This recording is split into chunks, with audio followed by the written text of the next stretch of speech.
Welcome to the Real News Network. I'm Paul Jay in Baltimore, and welcome to this week's edition of the Perry Report with Jerry Epstein, who now joins us from Amherst, Massachusetts. Jerry is the co-founder, co-director of the Political Economy Research Institute in Amherst. He also teaches economics there. Thanks for joining us, Jerry. Thank you, Paul. So what are you thinking about this week? Well, the State of the Union address is coming up tomorrow night, and we're all thinking about what President Obama is going to do in the next 4 years. And there's one positive thing I think he has been saying recently, which I've been thinking about. The idea that economic growth and development doesn't come from the top down, from the so-called givers, but it comes from the middle out and the bottom up. I think this is a good theme. This is something that many of us have been arguing for a long time now. And the question is, what can he do about it? And of course, he's kind of boxed in because of the conservative Democrats and the control of the House by the Tea Party Republicans. But there's actually quite a bit he can do globally. You know, there's a lot of criticism globally about the monetary policy of the Federal Reserve, keeping interest rates so low. Now the Bank of Japan has been doing it, the UK Bank, Central Bank in Europe and the United Kingdom. They're talking about currency wars. And this is something we've seen before. We've seen this in the 1920s and 1930s, when in the Great Depression, all these central banks were lowering interest rates, and there was competitive devaluations, and it didn't lead to any global reflation.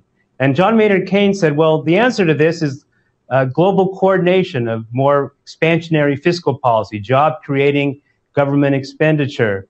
Now, of course, President Obama can't do this on his own, but what he can do is really push the IMF, the World Bank, other global bodies to adopt a much more reflationary fiscal policy, much more policy to redistribute income to the middle class, the poor. And he can do this without approval from Congress and the Senate. The way he can do this is partly by his appointments at the IMF, his appointments at the World Bank, what he tells his appointments, the people that he appoints there to do, to push. And I think this could make a very big difference on the global scene.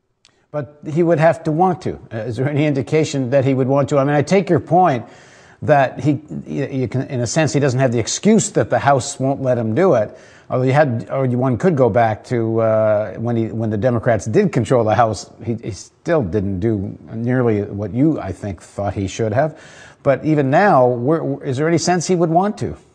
Yeah, well, that's a good question, and this is a place to test. We know that with Timothy Geithner, who's leaving, thankfully, didn't want to do this. He was the banker's guy, and his policy was just to try to keep the banks afloat and happy.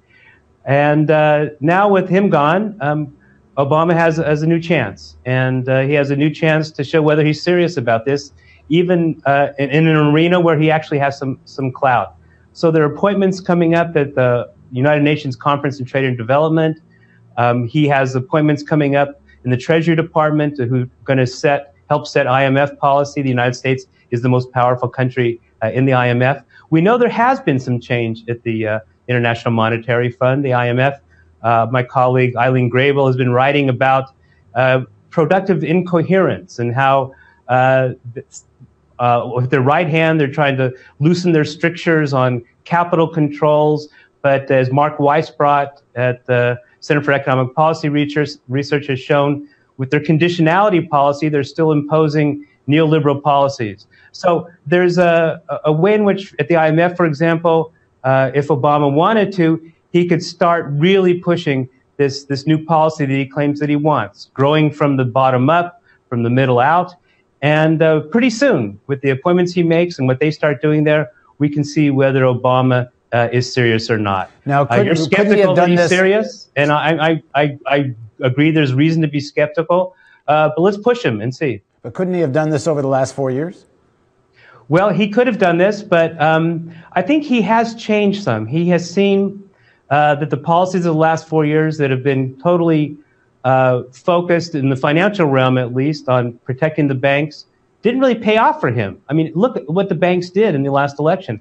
They put all of their money, all of their clout, all of their political muscle against him. And if I were him, I'd be pretty pissed off, and I would see that that's a losing proposition. So let's see if he changes his tune a bit in realms where he still has some power. Okay, so what's the next appointment that would be a litmus test of this? The next appointment would be an undersecretary in the Treasury Department who's in charge of international economic policy. And if he were to pick a progressive economist to do that, play that role, then that would be a good sign. And okay, well, we'll see when that happens, and then we'll come back to you and find out. It seems to me that as I said, he could have done this in the last 4 years, and I'm not sure if there's reason to think he isn't essentially just a neoliberal, politician, and actually isn't in favor of these things. Yeah, no, I think there's a lot of evidence that what you're saying is true, but I think those of us in the progressive area can really try to hold his feet to the fire now and push him in these directions where he can't have excuses about being blocked by Congress. Okay, well, we'll see. Thanks for joining us, Jerry. Thanks, Paul. And thank you for joining us on the Real News Network.